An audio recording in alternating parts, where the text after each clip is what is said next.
Hello my dear students. आज हम जो है अपना चैप्टर नंबर 1 हिस्ट्री का डिस्कस करेंगे।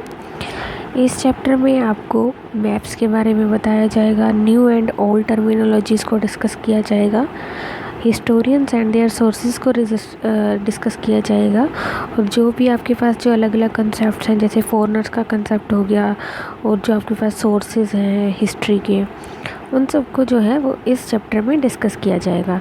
अब ये जो चैप्टर है बहुत लेंथी है, इसलिए जो इस वीडियो को हमने 2 पार्ट्स में डिवाइड कर रखा है। तो फर्स्ट जो है आपकी स्क्रीन पे जो है आपको 2 मैप्स दिखाई दे रहे हैं। तो जो आपका जो फर्स्ट मैप है वो तो आपका जो है ओल्ड मैप है, सेम रीजन का ही मैप है। ये आपके पास जो क्या है न्यू मैप है। तो the maps of the different periods were quite different from each other, यानी कि जो आपके पास जो मैप है वो क्या है डिफरेंट फ्रॉम, मतलब क्वाइट डिफरेंट होते थे, थोड़े बहुत ही जो उनमें था डिफरेंस आता था। The world map created by al Idrisi, अब ये वाला जो मैप है वो ऑल इड्रिश के द्वारा जो है वो डिज़ाइन किया गया है। इस मैप में जो आपके पास जो साउथ पोल है उसको टॉप पे रखा जाता था, यानी कि मान लीजिए जो हमारी जो डायरेक्शन है वो यूँ है, तो यहाँ पे हम नॉर्थ पोल कंसीडर करते हैं या साउथ पोल कंसीडर करते हैं। बट जो ये वाला जो मैप है इसमें जो आपका जो साउथ पोल है उसको एट द टॉप कंसीडर करा गया है, और जो आपके पास जो नीचे वाला रीजन है उसको जो नॉर्थ कंसीडर किया गया है। जो नॉर्थ रीजन है वो आपके पास नीचे आएगा, यानी कि बॉटम में रहेगा। अब देखिए यहाँ पे जो हमारा है यू रहेगा, तो नॉर्थ डायरेक्शन को हम जो है वो टॉप में डिनोट करते हैं न्यू वाले मैप में, और जो साउथ डायरेक्शन है वो हमेशा नीचे रहती है, यानी ये जो पूरा रीजन है ये साउथ का रीजन है। ये हमारा जो साउथ रीजन है ये सबसे टॉप में गया है इस मैप में, और इस मैप में जो हमारा जो रीजन है साउथ रीजन वो लोएस्ट टॉप बॉटम में रहा है। तो बॉटम में हम न्यू मैप में रखेंगे साउथ रीजन को, और जो हमारा ओल्ड मैप है जो किसके द्वारा बनाया गया है, ऑल इड्रिश के द्वारा बनाया गया है। तो इसमें यही है कि in the below map location of India and Sri Lanka was received. तो दोनों मैप में देखो आपको जो श्रीलंका की लोकेशन है वो दिखाई देगी। देखिए ये हमारा श्रीलंका है, तो श्रीलंका में इसको तो है तो दोनों साउथ ही, बट ये इस मैप में जो आपको साउथ को है वो एट टॉप मोस्ट में रखा गया है। तो find Sri Lanka at the top and India at the bottom of al Idrisi map. तो ये हमारे पास कौन सा मैप है, ऑल इड्रिश मैप है। नेक्स्ट हम डिस्कस करेंगे new and old terminology. As you have seen meaning of words changes over the time. तो देखिए आपके पास जो कुछ वर्ड्स हैं जो उनका जो मीनिंग है वो टाइम टू टाइम आपके पास चेंज होता रहता है। अब देखिए पहले के टाइम पे आप जो इंडिया को हिंदुस्तान बोलते थे, अब के टाइम पे आप जो है इंडिया को या तो इंडिया ही बोलते हो या उसको भारत बोल देते हो हिंदी में। ठीक है जी, हिंदुस्तान तो अब कोई ना कोई एक आधी आपको मिलेगा जो हिंदुस्तान बोलेगा इंडिया को। The modern nation state today, the term was first used in 13th century by Minhas-e-Siraj, a chronicler who wrote in Persian and contains the area of Punjab, Haryana and the lands between the Gangas and Yamuna। अब देखिए जो आपका Hindustan word है उसके बारे में बताया जा रहा है, जिसकी शुरुआत यानी कि फर्स्ट यूज हुआ था 13th century में, किसके द्वारा, मिन्हास-ई-सिराज के द्वारा।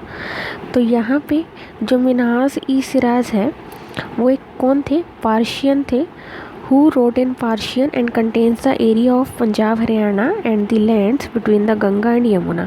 यानी कि उन्होंने जो आपका जो ये वाला जो एरिया है कौन सा, Punjab, Haryana and the land between Ganga and Yamuna, Ganga और यमुना के बीच का जो एरिया है और पंजाब और हरियाणा के बीच जो एरिया है पूरा का पूरा पंजाब और हरियाणा का एरिया, इन सभी एरिया को, इन दोनों एरियाज़ को इन्होंने क्या कंसीडर किया हुआ था, हमारा हिंदुस्तान कंसीडर कर रखा था। The term was used in political sense for lands that were a part of dominion of a Delhi सल्तनत। अब देखिए नेक्स्ट में ने आपको जो है एक मैप दिखा रखा है जिसमें क्या है आपको पूरा का पूरा मुग़ल एम्पायर का जो है एरिया दिखा रखा है कि किस टाइम पे जो है वो आपका जो मुग़ल एम्पायर ने जो है वो कवर कर रखा था। तो इसमें देखिए आपको ये है जो पिंक कलर का रीजन है ये 1526 का जो एरिया है ये बाबर के हाथ में था, ये वाला जो एरिया है। यानी कि इस रीजन में आपका पंजाब भी आता है, हरियाणा भी आता है और जो अदर जो स्टेट्स हैं वो भी आते हैं। तो ये जो कंप्लीट एरिया था ये किसने कवर कर रखा था? बाबर ने कवर कर रखा था। नेक्स्ट देखिए, the term was used in political sense Delhi सल्तनत। अब दिल्ली सल्तनत के बारे में हम आगे बात करेंगे, तब आपको जो है वो कंप्लीट समझ में आएगा। Areas included in the term shifted with the extent of सल्तनत but it never included South India. In early 16th century Babur used Hindustan to describe the geography. तो अब ये देखिए, इस मैप में आपको मैंने अभी बताया है कि जो पंजाब हरियाणा का जो कंप्लीट एरिया था वो किसने कवर कर रखा था? बाबर ने कवर कर रखा था। अब ये जो था हिंदुस्तान जो वर्ड था, यानी कि हिंदुस्तान को डिस्क्राइब ज्योग्राफी करने के लिए यूज़ किया जाता था। यानी कि जो आपकी ज्योग्राफी है कि कहाँ तक का एरिया उन्होंने कवर कर रखा है उसको डिस्क्राइब करने के लिए जो आपके जो ये जो कंप्लीट एरिया है ये जो डिस्क्राइब करने के लिए ज्योग्राफी डिस्क्राइब करने के लिए यूज़ हो रखा था। द फोना and the culture of inhabitants on the sub continent. तो जो आपके पास जो भी कल्चर है उसको दिखाने के लिए जो ये वाला जो एरिया है वो कवर कर रखा था। Same as how 14th century poet Amir Khusrau use the word Hind. तो 14th सेंचुरी में एक जो आपके पास नेम है आमिर खुसरो, इन्होंने कौन सा वर्ड दिया था? हिंद वर्ड दिया था। Even if the idea of a geographical and culture entity like India did exist, the term Hindustan did not carry the political and national meanings associated with it today। यानी कि जो हमारा जो India है वो तो हमारा political and national meaning associate करता है, बट यहाँ पे जो हमारा हिंदुस्तान है वो नहीं करता है। जो हिंदुस्तान वर्ड है वो सिर्फ आपके पास जो क्या है ज्योग्राफी को डिस्क्राइब करने के लिए यूज़ हुआ था। अब तो देखो जो हमारा इंडिया क्या है वो पॉलिटिकल और नेशनल मीनिंग एसोसिएट करता है इंडिया। यहाँ हिंदुस्तान क्या है? Did not carry the political and national meaning associate with it today. तो हिंदुस्तान जो है यहाँ पे देखो जो हिंदुस्तान का जो एरिया था वो उस टाइम पे उन्होंने कौन सा डिस्क्राइब कर रखा था? Punjab Haryana and the land between Ganga and Yamuna. तो ये आपके पास जो क्या था हिंदुस्तान का जो एरिया उस टाइम पे जो मिनहाज सिराज थे जो कौन थे? पार्शियन राइटर थे, यानी जो पार्शियन में लिखते थे, तो उन्होंने ये वाले जो एरिया को क्या बोला हुआ था? हिंदुस्तान बोला हुआ था। तो अब तो जो हमारा देखिए ये पूरा का पूरा कंप्लीट ये क्या है? हमारा इंडिया है। ये पूरा का पूरा आपको डिस्क्राइब कर रखा है मुग़ल एम्पायर का। इसमें देखिए आपको जो है बाबर मिलेगा, अकबर मिलेगा और औरंगज़ेब मिलेगा। तो इस तीन जो मुग़ल एम्पायर है यानी कि 1526 से लेके 1707 तक ये हमारे पास जो पूरा का पूरा मुग़ल एम्पायर है। आगे आप जब हिस्ट्री में जो है अलग अलग चैप्टर रीड करोगे, नेक्स्ट आपके पास जो आएंगे चैप्टर उनमें आपको इनके बारे में भी कंप्लीट इन्फॉर्मेशन मिल जाएगी। Next simple term like foreigner is used, यानी इस पैराग्राफ में हम फॉरनर्स की बात करेंगे। Is use today to mean someone who is not an Indian. देखिए आजकल जो आपके पास जो फॉरनर वर्ड है वो किसके लिए यूज़ होता है? जो आपके जो है दूसरे देश से आया हो उसके लिए यूज़ होता है। जैसे मान लीजिए आपके पास कोई कनाडा से आ रहा हो तो उसको कहेंगे आप ऑस्ट्रेलिया से आ रहा हो या अमेरिका से आ रहा हो। जो इंडिया में आते हैं उनको हम क्या कहेंगे? फॉरनर्स कहते हैं आज के टाइम पे। बट उन टाइम पे क्या होता था? In the medieval period a foreigner was any stranger who appeared in A given village. यानी कि क्या है, मान लीजिए ये आपके पास क्या है विलेज 1 है, इसमें से क्या है ये village 2, village 3, village 4।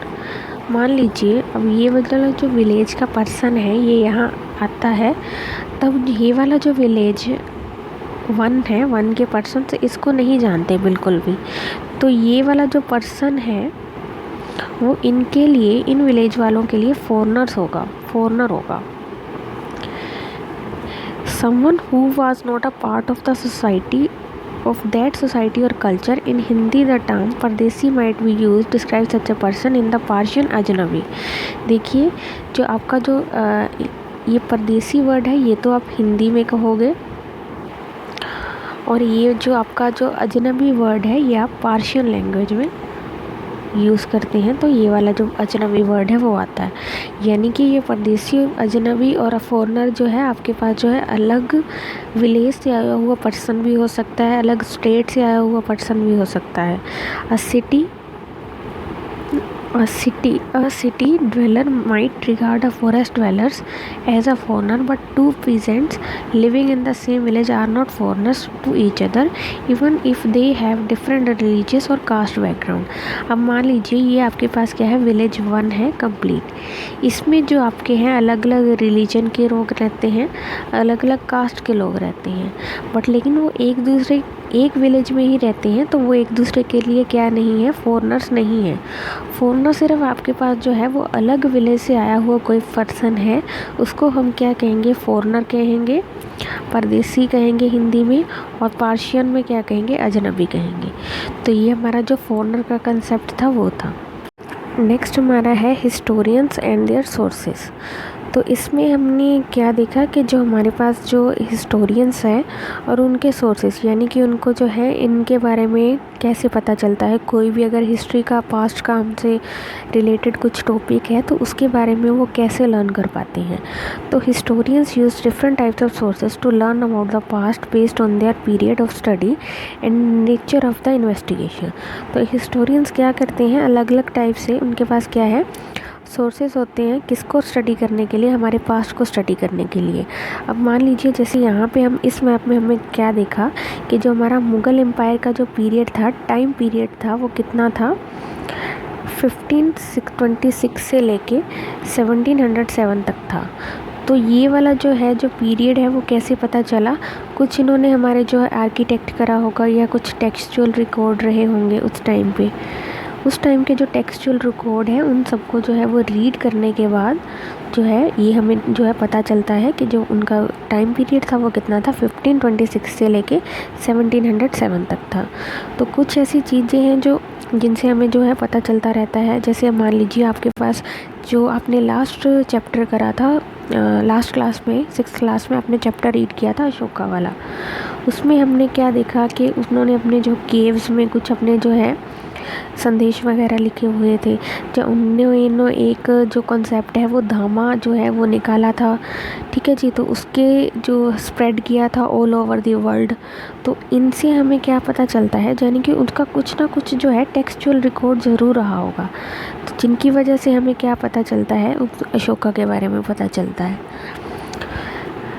Coins, inscriptions, architecture and textual record will provide information.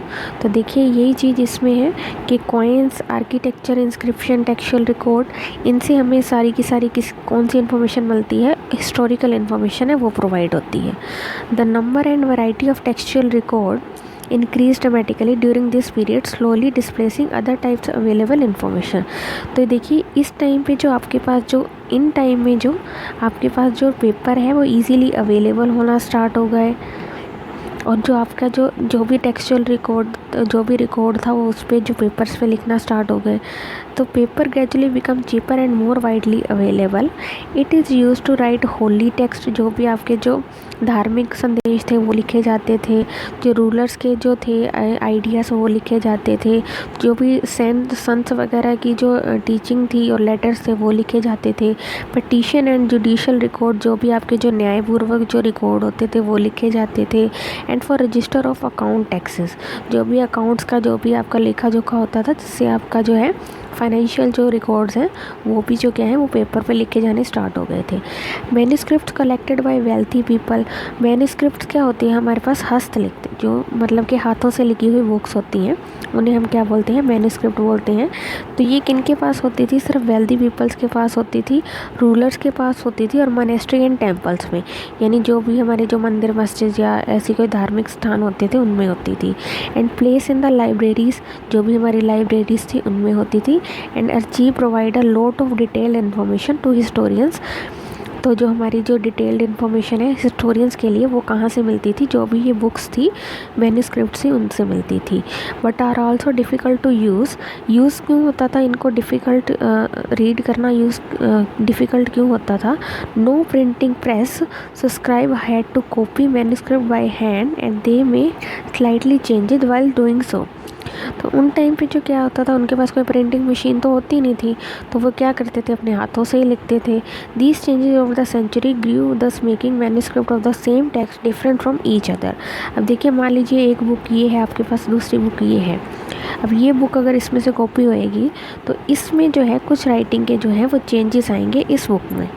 तो यहाँ पे जो है इस वजह से क्या है, बहुत दिक्कत होती थी हिस्टोरियंस को कोई भी इंफॉर्मेशन लेने के लिए। Hence, to find the manuscript by the original author became difficult and have to depend on the copies by the scribes। तो यहाँ पे जो है अब इसलिए जो है मैन्युस्क्रिप्ट ढूंढना हिस्टोरियंस के लिए क्या है, जो काफ़ी डिफ़िकल्ट काम होता था। क्योंकि देखिए, मान लीजिए आपके पास जो एक बुक है, दूसरी बुक है, ये तीसरी बुक है, तो ये कॉपी होके जो आपका जो है जो भी टेक्सचुअल रिकॉर्ड है वो कॉपी होके जो है उन्होंने अपने हाथों से लिखा होता था। ठीक है जी। तो इसलिए जो है आपका जो रियल जो ऑथर था उसको जो है पहचानना थोड़ा मुश्किल हो जाता था कि जो कौन सी बुक है वो सबसे पहले लिखी गई है।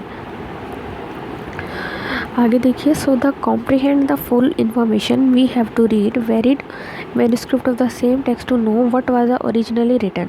सेम वही बात है कि हमें जो है वो डिफ़िकल्टी देखनी पड़ती थी हिस्टोरियंस को बुक्स को ढूंढने में कि जो ओरिजिनली रिटन है वो कौन सी बुक है। तो ये जो नेक्स्ट आपके पास जो है कुछ मेजर सोर्सेज है हिस्टोरिकल इन्फॉर्मेशन के लिए, कॉइन्स हो गया, आर्किटेक्चर हो गया, इंस्क्रिप्शंस हो गए, या आपके जो टेक्सचुअल रिकॉर्ड्स हैं वो हो गए। नेक्स्ट देखिए, authors also revise their chronicles at the various times. 14th century chronicles, Ziauddin Barani wrote his chronicle first in 1356 and another version 2 years later। तो देखिए, ये जो आपके पास जो राइटर थे, इन्होंने जो आपकी जो फर्स्ट थी वो कितने में लिखी थी, 1356 में लिखी थी। तो and another version 2 years later, यानी कि इसके 2 years later जो है आपकी जो 1556 में लिखी होगी। But historians did not know about the existence of first version until 1960s as it remained lost in large library collection. अब देखिए, आपके पास जो है उस टाइम के जो है, मान लीजिए बहुत सारे राजाज हुए होंगे, किंग्स हुए होंगे, ठीक है जी। तो मुग़ल एम्पायर आया तो उसकी अलग से बुक हुई। तो यानी कि आपके पास जो है वो नंबर ऑफ़ बुक्स हैं वो बहुत ज़्यादा हो चुकी हैं यहाँ पे, ठीक है जी। तो यहाँ पे देखिए, जो आपकी जो 1356 की जो बुक है वो रियल बाद में पता चलता है कि जो 1356 में थी, जो आपकी जो इन्होंने जो है वो फर्स्ट बुक जो है वो लिखी थी। कब तक पता नहीं चलता, जब तक वो 1960 में हम जो है वो लाइब्रेरी, लार्ज लाइब्रेरी कलेक्शन में हमें नहीं मिल जाती तब तक। तो देखिए, यहाँ पे जो है, अब जैसे मान लीजिए आपने जो है अपनी बुक्स हैं बहुत सारी रखी हुई हैं, उसको आपने ऐसे अरेंज कर रखा है विदाउट उसको नंबर में नेम कुछ भी नहीं लिखा हो उस पर, तो उसको ऐसे ही अरेंज कर रखा है, तो आपको जो है वो बुक मिलना बहुत मुश्किल हो जाएगा, ठीक है जी। सेम इसी तरीके से हिस्टोरियंस के भी ऐसे ही होता है, इनको इन्फॉर्मेशन जो है वो ढूंढने में जो है इस तरीके से बहुत दिक्कत आती है, क्योंकि ओरिजिनल बुक कौन सी है ये उनके लिए बहुत मुश्किल हो जाता है ढूंढना। क्योंकि उस टाइम पे जो प्रिंटिंग है वो तो होती नहीं थी। तो बुक 1 जो है वो कॉपी जो कौन करेगा, बुक 2 हैंड रिटन ही बुक करेगा ना, तो अब हाथों से लिखेगा इस बुक को भी। तो ये जो था कंप्लीट जो उनके लिए क्या था, डिफ़िकल्ट वर्क था हिस्टोरियंस के लिए। आगे देखिए, new and social and political groups. देखिए, ये जो है इसके आगे जो है आपके पास जो है वो काफ़ी लेंथी हो जाएगा, तो हम यहीं तक अपना जो चैप्टर है वो रखते हैं, पार्ट 1 यहीं तक रखते हैं। उसके बाद जो आपके जो इम्पोर्टेंट कंसेप्ट हैं वो अगली जो 4 स्लाइड्स है उसमें आ जाएगा। तब तक जो है अपन इतना जो है अपना चैप्टर रीड करिए, अपनी बुक का जो चैप्टर है एनसीईआरटी का या आईसीएसई का है उसको रीड करिए अच्छे से। उसमें क्या होगा, तो आपको जो है ज़्यादा नॉलेज मिलेगी। ये तो देखो मैंने नोट्स बना रखे हैं, तो इसको तो आप जो छोटे जो मैंने इम्पोर्टेंट पॉइंट्स हैं वही इसमें बताए हैं, तो आप जो है अपना जैसे चैप्टर रीड करोगे तो आपको ज़्यादा क्लियर होगा, और आप अपने जो क्वेश्चंस हैं वो साथ के साथ अटेम्प्ट करते जाइए ताकि आपको कोई दिक्कत ना आए फ्यूचर में, ठीक है। तो यहीं तक अपना जो है फर्स्ट पार्ट रखते हैं, बाकी हम अपना जो है सेकंड पार्ट में कंटिन्यू करेंगे। Thank you.